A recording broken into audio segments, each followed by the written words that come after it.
ایک صحابی کھڑے ہوئے کہ یا رسول اللہ آپ نے میرے 3 روپے دینے ہیں، 3 درم، تسی میرے 3 درم دے بڑے۔ سبحان اللہ۔ آپ نے کہا ضرور دینے ہوں گے پر مجھے یاد نہیں، ذرا یاد تک کرا۔ کہا جی ایک سائل آیا تھا مانگنے تو آپ کے پاس تھے نہیں، تو آپ نے مجھے کہا تھا کہ تو دے دے میں تمہیں ادا کر دوں گا، چونکہ آپ کبھی سائل کو خالی نہیں لوٹاتے تھے، یہاں تک کہ آپ کہتے تھے جاؤ دکاندار سے میرے نام پہ قرضے پہ لے لو، جب میرے پاس آئے گا میں تیری طرف سے ادا کر دوں گا۔ تو آپ نے کہا ہاں مجھے یاد آ گیا، تو میرے نبی کے گھر میں تھے، ساری دنیا کو روشن کرنے والے کے گھر میں، جس پیر کی صبح کو دنیا سے گئے ہیں ایک چھٹانک تیل گھر میں نہیں تھا کہ چراغ جل سکتا۔ واہ یا رسول اللہ۔ امت نے چند کوڑیوں پہ ایمان کے سودے کر دیے، جنت کی چابی ہاتھ میں رکھنے والے پیڑ پہ پتھر باندھ کے فاقوں سے دنیا سے چلے گئے۔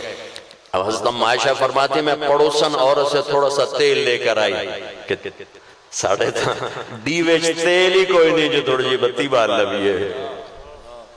تو آپ نے کہا آپ کے چچا کے بیٹے فضل سامنے بیٹھے تھے، کہا میرے بھائی فضل یہ میرا قرضہ تیرے سے میں ہے۔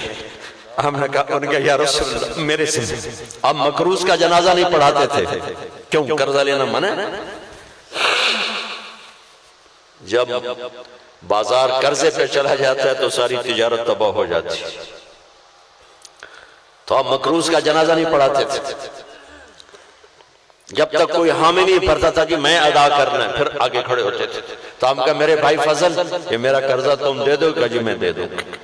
اس کے بعد آپ اترے اور گھر تشریف لے گئے اور جمعرات تک نمازیں پڑھاتے رہے۔ جمعرات عشاء کی نماز کے لیے اٹھے تو غش آ گیا، پھر اٹھ کے فرمایا نماز ہو گئی؟ کہا جی انتظار ہو رہا ہے۔ پھر یہاں تک آئے پھر غش، پھر اٹھ کے پوچھا نماز ہو گئی؟ کہا جی انتظار ہو رہا ہے۔ تو آپ نے کہا ابو بکر سے کہو نماز پڑھائے۔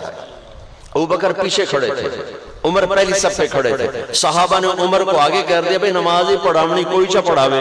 حضرت عمر نے کی اللہ اکبر، آپ نے سنا تکبیر عمر کی ہے تو آپ نے وہیں سے زور سے فرمایا عمر کو پیچھے کرو، ابو بکر کو آگے کرو، میرے اللہ کا فرمان ہے میرے مصلی پر ابو بکر کے سوا اور کوئی کھڑا نہیں ہو سکتا۔ 17 نمازیں ابو بکر نے پڑھائیں، ہفتے کے دن ظہر کی نماز پڑھا رہے ہیں کہ میرے نبی ایسے گھر سے باہر تشریف لائے، ابو بکر کی نظر پڑی تو ایسے پیچھے ہٹنے لگے، تو آپ نے اشارہ کیا ہٹو نہیں، اور ان کے برابر بیٹھ کر آپ نے 4 رکعت نماز ادا فرمائی۔ یہ آپ کی آخری نماز ہے امت کے ساتھ۔ پیر کے دن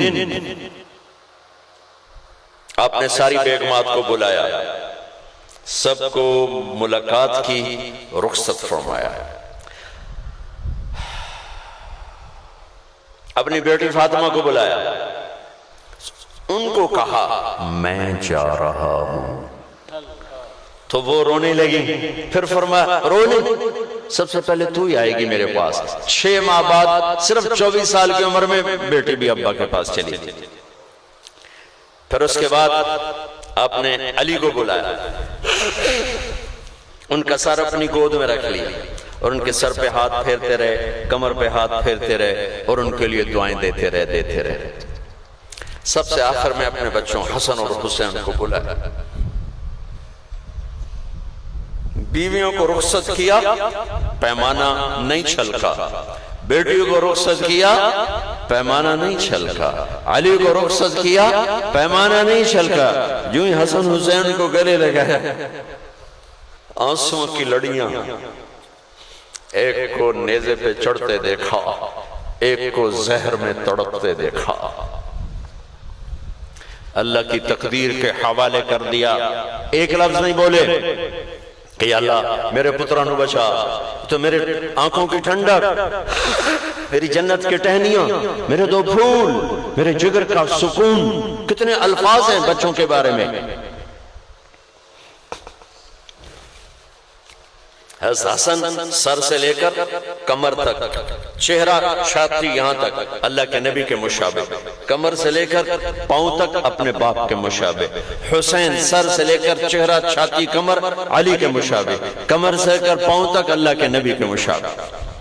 اس مشابہت پر آپ فرماتے تھے حسن میرا بیٹا ہے، حسین علی کا بیٹا ہے۔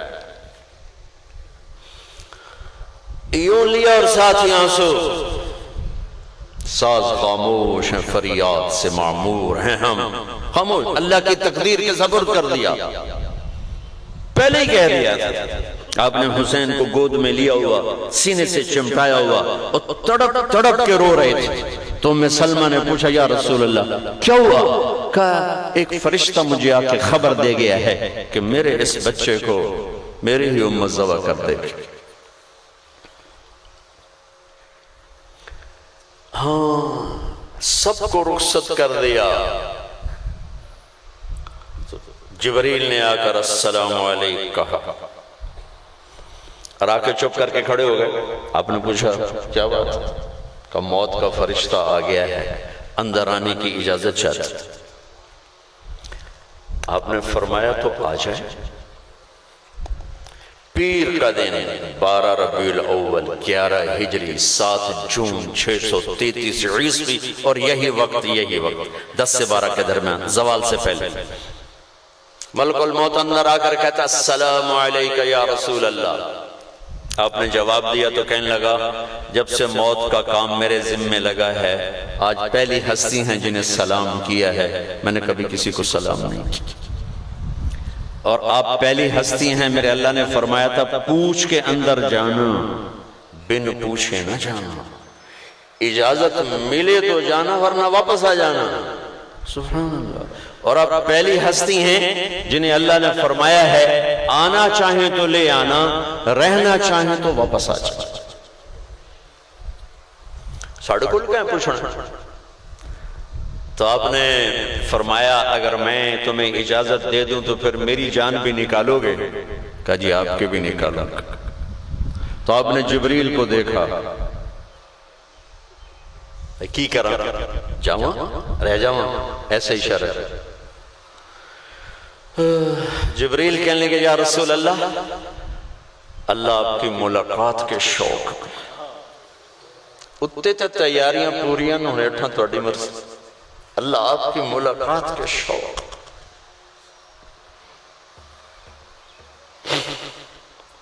ایک بچے کو زہر میں تڑپتے دیکھا، ایک کا سر کٹ کے نیزے پہ چڑھتے دیکھا، اور ایک لفظ نہیں بولے۔ جب پتہ چلا کہ ہن جاونا ہی ہے تو فرمایا جبریل جاؤ اللہ سے پوچھ کے آؤ میرے بعد میری امت کے ساتھ کیا کرے۔ وہی امت جس نے شراب کے اڈے چلانے، وہی امت جس نے زنا کے بازار گرم کرنے، وہی امت جس نے جھوٹے پرچوں میں پھانسی پہ چڑھانا، وہی امت جس نے سود کے بینک قائم کرنے ہیں، وہی امت جس نے نمازوں کو چھوڑنا ہے، وہی امت جس نے ماں باپ کے گریبان پھاڑنے ہیں، جس نے عزتوں کو پامال کرنا ہے، شریعت کا مذاق اڑانا ہے، اس کے لیے پوچھا جا رہا ہے۔ حسنین کے لیے نہیں پوچھا جا رہا، انہیں تقدیر کے سپرد کیا جا رہا ہے۔ جبریل پشت کے تھا میرے بعد میرا رب میری امت نال کی کرو گے، میں مڑ دسنا کہ میں جاونا کہ میں رانا۔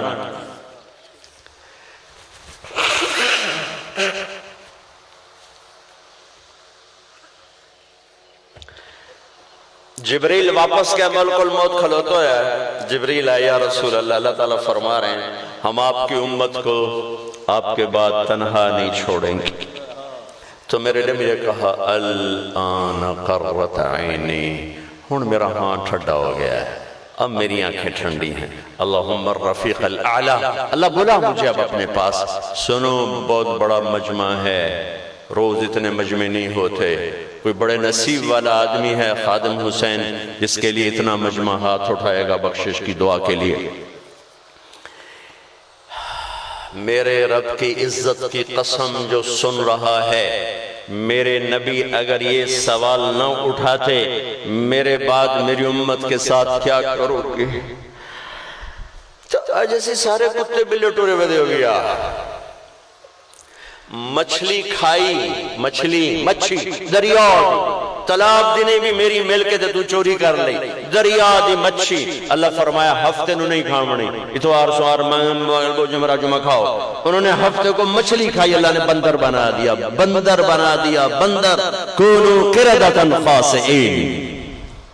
او میرے بھائیو، ظلم مچھلی کھانے سے بڑا گناہ ہے، سود مچھلی کھانے سے بڑا گناہ ہے، زنا کے اڈے، شراب کے اڈے، جوا کے اڈے مچھلی کھانے سے بڑا گناہ ہے، ماں باپ کی نافرمانی بے عزت کرنا مچھلی کھانے سے بڑا گناہ ہے، آپس کی نفرتیں، لڑائیاں، قتل و غارت مچھلی کھانے سے بڑا گناہ ہے۔ اس کملی والے کو دعا دو جس نے حسنین کے لیے ہاتھ نہیں اٹھائے، تمہارے لیے ہاتھ اٹھائے کہ میری امت کے ساتھ کیا کرو گے۔ ان کے بیچ میں دعا کھڑی ہوئی ہے، ساڑھی اللہ دی کو رشتہ داری ہے، رتے کے، کالو کے، فلانے کے، ڈھمکانے کے، سب میرے رب کی نظر میں مٹی ہے۔ وہاں تو سید قریش نہیں چلتا تو بٹو راجپوت کہاں سے چلے گا؟ وہاں بھی میرے نبی کی غلامی کا سکہ چلتا ہے۔ وہی عزت والا ہے جو میرے نبی کا غلام بن کے آئے گا۔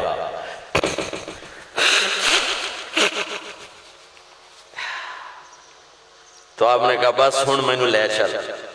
تو جبریل نے آہ بھری، کہا یا رسول اللہ اگر آج آپ نے جانے کا فیصلہ کیا ہے تو میرا بھی آج آخری دن ہے، میں بھی آج کے بعد کبھی لوٹ کے نہیں آؤں گا۔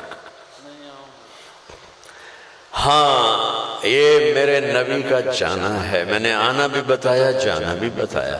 بھائیو اللہ ایسی موت دے کہ اللہ ہماری ملاقات کے شوق میں ہو، ایسی موت نہ آئے کہ مجرم بن کے جا رہے ہوں، ہتھکڑیاں لگ کے جا رہے ہوئے، ایسی موت آئے۔ ایک صحابی طلحہ بن برا قبا میں رہتے تھے، 4-5 میل دور، ہمارے نبی ان کو پوچھنے گئے، ان پر غشی تھی، آپ نے فرمایا مجھے لگتا ہے یہ مر جائے گا، تو مجھے بتانا اس کا جنازہ میں پڑھوں گا۔ اب واپس آ گئے، ان کو ہوش آ گیا، کہا اللہ کے نبی آئے تھے میرا حال پوچھنے، کہاں کیا کہا تھا؟ یہ کہا تھا، کہا نہیں انہیں نہیں بتانا، اگر میں رات کو مر جاؤں نہیں بتانا، تو میرا جنازہ پڑھ کے دفن کر دینا، فجر کی نماز میں جا کے میرے لیے دعا کرا دینا، رات کا وقت ہے تکلیف ہوگی، رات کا وقت ہے راستے میں یہودی رہتے ہیں نقصان پہنچائیں گے، چونکہ یہ مدینہ، یہ قبا اور یہ بنو قینقاع، یہاں یہودی رہتے ہیں، یہ محلہ، تو اس کو کراس کر کے جانا تھا۔ تو کہنے لگے کوئی یہودی نقصان نہ پہنچائے، جا کے فجر دی نماز میرے واسطے دعا کروا لے۔ فوت ہو گئے، جنازہ پڑھ کے دفن کیا، فجر کی نماز میں آ گئے، آپ نے قبا والے دیکھے نماز میں، کہا کیا ہوا؟ طلحہ فوت ہو گئے؟ کہاں جی فوت ہو گئے۔ کہا تو اس کے جنازے کا کیا ہوا؟ کہا جو ہم نے پڑھ کے دفنا دیا ہے۔ کہا میں نے جو کہا تھا میں پڑھوں گا، مجھے کیوں نہیں بتایا؟ کہا جو انہوں نے وصیت کی تھی کہ میرے نبی کو پریشان نہ کرنا، بس دعا کرا دینا۔ تو آپ نے کہا اچھا پھر منو دی قبر تے لے چلو، ورنہ وہیں بیٹھے بیٹھے دعا کیا کرتے تھے، لیکن چونکہ ایک عہد و پیمان کیا تھا کہ مجھے اس کی قبر پہ لے چلو، چنانچہ آپ اس کی قبر پر تشریف لائے اور آپ نے دعا کیا مانگے، اے اللہ جب طلحہ تیری بارگاہ میں پیش ہو تو تو اسے دیکھ کے مسکرائے، یہ تجھے دیکھ کے مسکرائے۔ ایو ایسی موت اللہ مجھے بھی دے، ہم سب کو دے، ہر اہل ایمان کو دے، کہ اللہ ہمیں دیکھ کے خوش ہو جائے اور ہم اللہ کو دیکھ کے خوش ہو جائیں۔ اس خوبصورت خاتمے کا نام ہے کامیابی، اس خوبصورت خاتمے کا نام ہے کامیابی۔